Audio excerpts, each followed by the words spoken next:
আমরা যারা সমর বিশেষজ্ঞ নই কিন্তু সামরিক বাহিনী সম্পর্কে কিছু জ্ঞান বা ধারণা রাখি, তারা দীর্ঘদিন থেকে বলছিলাম বাংলাদেশের সামরিক বাহিনীর আধুনিকায়ন প্রয়োজন এবং বাংলাদেশ সম্ভবত বিমান বাহিনীর ক্ষেত্রে দুর্বলতম, অবিশ্বাস্য রকম দুর্বলতা অ্যাকুমুলেট করেছে বছরের পর বছরে। অত্যন্ত প্রাচীন, মানে পুরনো বললে কম বলা হবে, প্রাচীন চাইনিজ F-7 যে বিমান, MiG-21-এর লাইসেন্স চাইনিজ ভার্সন, সেটাই বাংলাদেশের ব্যাকবোন ছিল। কয়েকটা MiG-29 আছে, ওগুলোর অবস্থা ভালো না এবং এগুলোরও যথেষ্ট অস্ত্রশস্ত্র নেওয়া যায়নি ভারতের কারণে, এটা শোনা যায়। যাই হোক, বাংলাদেশ তার বিমান বাহিনীর আধুনিকায়নের জন্য কাজ করতে যাচ্ছে এবং সম্প্রতি একটা খবর নিয়ে চোখ বন্ধ করে বলে দিতে পারি ভারতে প্রচুর শোরগোল হচ্ছে। সেটা হচ্ছে বাংলাদেশ পাকিস্তানের তৈরি, পাকিস্তান ঠিক পুরোপুরি না, পাকিস্তান চায়নার জয়েন্ট ভেঞ্চারে তৈরি JF-17 ফাইটার কেনা নিয়ে কথাবার্তা বলছে। ঘটনা হচ্ছে বাংলাদেশের বিমান বাহিনীর প্রধান পাকিস্তানে গেছেন, তিনি পাকিস্তানের বিমান বাহিনী প্রধানের সাথে বসেছেন, কথা বলেছেন এবং সেটা নিয়ে তাদের দিক থেকে যে প্রেস ব্রিফিং করা হয়েছে বা বিজ্ঞপ্তি দেওয়া হয়েছে, সেখানে বলা হয়েছে বাংলাদেশ একটা ট্রেইনার এয়ারক্রাফট কিনবে, কেনা নিয়ে আলোচনা করছে এবং JF-17 নিয়ে কথাবার্তা বলছে। JF-17 বাংলাদেশ কিনতে পারে, এই আলাপটা আগেও একবার এসেছিল। এখন বাংলাদেশ যেহেতু তার ফাইটার কিনতে চায়, আমরা তো এখন আসলে 4.5 বা 5th জেনারেশন ফাইটার কিনতে পারবো না, so Bangladesh 4th generation fighter কেনার জন্য কথাবার্তা বলছে। এর মধ্যে আমরা চায়না J-20 কেনার বেশ কিছু, J-10 না, J-10 কেনার জন্য আলোচনা বেশ এগিয়ে গেছে এবং এটা কেনা হচ্ছে প্রায় নিশ্চিত। আর JF-17 নিয়ে আলোচনা চলছে। মাঝে একবার আমরা ইউরোফাইটার টাইফুন নিয়ে কথাবার্তা হয়েছিল, মানে সবই 4th জেনারেশন ফাইটার এবং বলা বাহুল্য 4th জেনারেশন হলেও কোন দেশে তৈরি, কিভাবে তৈরি, সব কিছু মিলে এটার মান এদিক সেদিক হয়। কিন্তু আমরা একটা গরিব দেশ, সুতরাং আমাদের আসলে মানের সাথে সাথে দামের ব্যাপারটাও খেয়াল রাখা দরকার। দামের ব্যাপারটা একটু আইডিয়া দেই। একটা ইউরোফাইটার টাইফুনের সাথে আমরা যদি চাইনিজ J-10-এর কথা চিন্তা করি, সেই ক্ষেত্রে এটা টাইফুনে 60% দামে পাওয়া যায়। এর মধ্যে আরও অনেক যদি কিন্তু আছে, আমরা অস্ত্রশস্ত্রকে কি নেব না নেব, কিন্তু মূল প্লেনটা, ফাইটারটা ওরকম দামে পাওয়া যায়। কিন্তু মজার ব্যাপার, JF-17 J-10-এর প্রায় অর্ধেক দামে পাওয়া যায়। এটা আমাদের জন্য খুবই খুবই সিগনিফিক্যান্ট। এখন J-17 কি পাকিস্তানে তৈরি? শুরুতে বলেছি না, এটার সাথে চায়নার জয়েন্ট কোলাবোরেশন আছে এবং যে কোম্পানিটার সাথে কোলাবোরেট করে, চেংদু এয়ারক্রাফট কর্পোরেশন বা এরকম কিছু, চেংদুর আমাদের নামটা একটু মনে রাখবো। J-10 তারা বানায়, J-20 পাকিস্তান চায়নার যে 5th জেনারেশন ফাইটার, মানে এটা কতটা 5th জেনারেশন আলাপ টালাপ আছে, এগুলো আসলে রিয়াল কমব্যাট সিচুয়েশনে না গেলে বোঝা যাবে না, কিন্তু দাবি করা হয় J-20 এটাও 5th জেনারেশন পুরোপুরি, যেটা খুবই স্টেলদি। এগুলো সব চেংদুর তৈরি। সুতরাং পাকিস্তানের JF-17 ফাইটারের মেজরিটির একটা অংশ, মোর দ্যান 50% পাকিস্তানে তৈরি হলেও খুবই টেকনিক্যাল জিনিসগুলো আসলে পাকিস্তানে তৈরি হয় না, এগুলো চেংদুতে তৈরি হয় এবং সেখান থেকে এসে, মানে চায়নায় তৈরি হয়ে এখানে এসে সেটা সংযুক্ত হয়। সে কারণে বলছি JF-17 যেহেতু মূল জিনিসগুলো চায়না তৈরি করে, টেকনিক্যাল সফিস্টিকেটেড জিনিসগুলো, এটার মানও বেশ ভালো হওয়ার কথা। অন্তত ভারতের হোমগ্রোন তেজাসের চাইতে অনেক ভালো কিছু হবে। আমাদের মনে আছে শেখ হাসিনা থাকার সময় তেজাস গছিয়ে দেওয়ার, বিক্রি না বলে আমরা গছিয়ে দেওয়া বলবো, গছিয়ে দেওয়ার চেষ্টা হয়েছিল। ইনফ্যাক্ট ভারত নিজে তার বিমান বাহিনীকে তেজাস গছিয়ে দিয়েছিল। আমরা অনেক রিপোর্ট দেখেছি, এয়ারফোর্স খুবই ফেড আপ ছিল তেজাসের স্ট্যান্ডার্ড নিয়ে। যাই হোক, JF-17 আমরা কিনবো কিনা এগুলো আসলে মূলই শোনা, এগুলো আমরা দেখবো, যাচাই বাছাই করে আমরা সিদ্ধান্ত নেব। কিন্তু ওই যে বলছি, এটার দাম যেহেতু বেশ কম এবং স্বাভাবিকভাবে মান যে J-10-এর অর্ধেক দাম, কিন্তু মানে অর্ধেক হবে তা না আমার ধারণা, বা এখানে সোফার যে দেখা যায় সেগুলো প্রায় কাছাকাছি কিছুই হবে, মান খুব এদিক সেদিক এবং এর অনেকগুলো প্যারামিটার্স আছে। এগুলোর স্পিড বলি, এগুলোর সার্ভিস সিলিং বলি, এগুলোর কমব্যাট রেডিয়াস বলে, এটা কতটুকু এরিয়াতে কমব্যাট করতে পারে, কী ধরনের অস্ত্র ব্যবহার করতে পারে, এগুলো প্রায় সমতুল্য ব্যাপার। ইঞ্জিন টেঞ্জিন সবই আসলে ওগুলো তার পাকিস্তান তৈরি করছে না।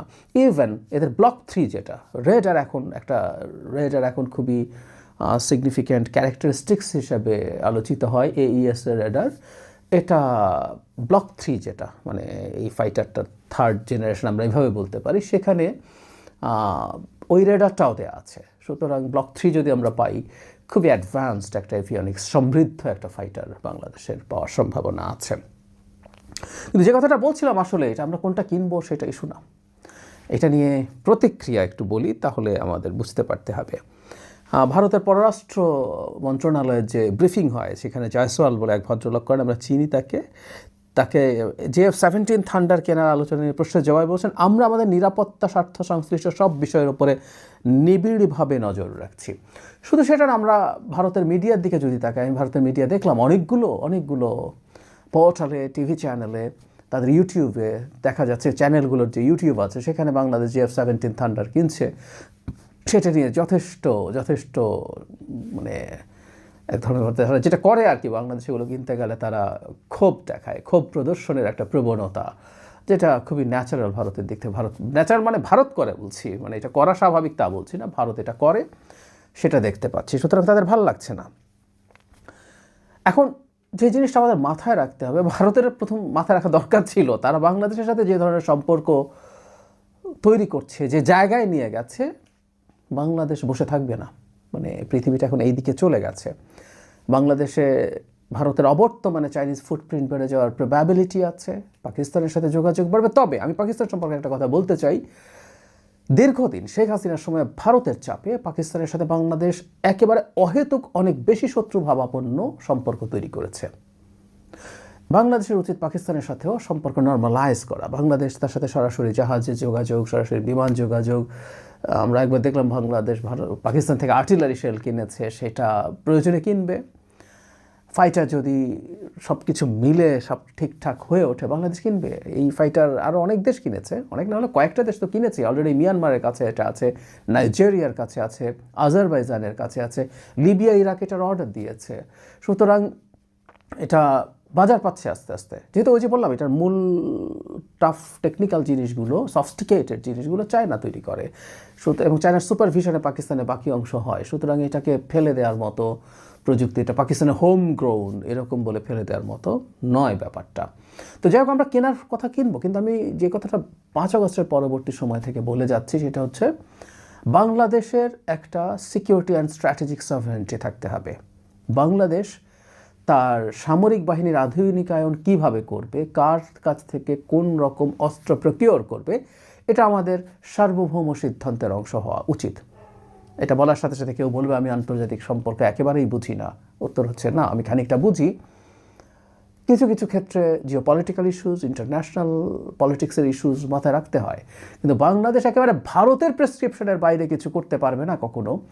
এই জায়গায় থাকা যাবে না, এটা সবচেয়ে জরুরি কথা। বাংলাদেশকে তার সভরেন সিদ্ধান্ত নিতে পারে, সেটা সে দেখবে। তবে এখানে একটা কথা একটু বলে রাখা ভালো, ভবিষ্যতে আমরা যে জায়গায় আছি, বাংলাদেশ প্রায় একটা জিওপলিটিক্যাল হটস্পটের মতো এরিয়ায় পড়ে যাচ্ছে। এই অঞ্চলটা অ্যাটলিস্ট এরকম হচ্ছে। পৃথিবীর পোলারাইজেশন শুরু হয়েছে। ট্রাম্প যা করছেন, এর আগে পুতিন তো আগেই শুরু করেছেন। আমাদের এই পোলারাইজেশনের সময় আবার সতর্ক থাকতে হবে। বাংলাদেশে চাইনিজ ফুটপ্রিন্ট অনেক বেশি বেড়ে গেল কিনা, এটা আমেরিকাকে ক্ষুব্ধ করার খুব সিরিয়াস প্রবাবিলিটি আছে। এই মুহূর্তে পাকিস্তানের সাথে ট্রাম্পের অন্তত বেশ ভালো খাতির আছে। আমরা জানি প্রচুর প্রশংসা তিনি করেন, বিশেষ করে পাকিস্তানের মিলিটারি চিফের। তাকে মানে একেবারে রীতি ভেঙে তাকে হোয়াইট হাউসে ডেকে লাঞ্চ টাঞ্চ করে খুবই প্রশংসা করে দিয়েছেন। পাকিস্তানের পক্ষ থেকে নোবেলের মানে ট্রাম্পের নোবেল পুরস্কারের জন্য এক ধরনের প্রচার করার চেষ্টা করা হয়েছে। যাই হোক, সম্পর্কে ভালো। সো পাকিস্তানের সাথে বাংলাদেশের অনেক বেশি দহরম মহরম হলে America at least for the time being মনে হয় খুব ক্ষুব্ধ হবে না, কিন্তু মিড এবং লং টার্মে খেয়াল করতে হবে। সুতরাং বাংলাদেশের সব কিছুর মধ্যে একটা ব্যালান্সিংও লাগবে, কিন্তু তার আগে সবচেয়ে জরুরি কথা, ভারতের কাছে এই মেসেজ আমাদের পৌঁছে দিতে হবে, এই সরকার এবং ভবিষ্যতের যে কোনো সরকার যেই নির্বাচিত হয়ে আসুক না কেন, যে বাংলাদেশ তার এই ইস্যুতে, মিলিটারির ইস্যুতে সে সভরেন থাকতে চায়। সে তার মতো করে সিদ্ধান্ত নেবে, সে তার মতো করে তার সব কিছু সাজিয়ে তোলার চেষ্টা করবে।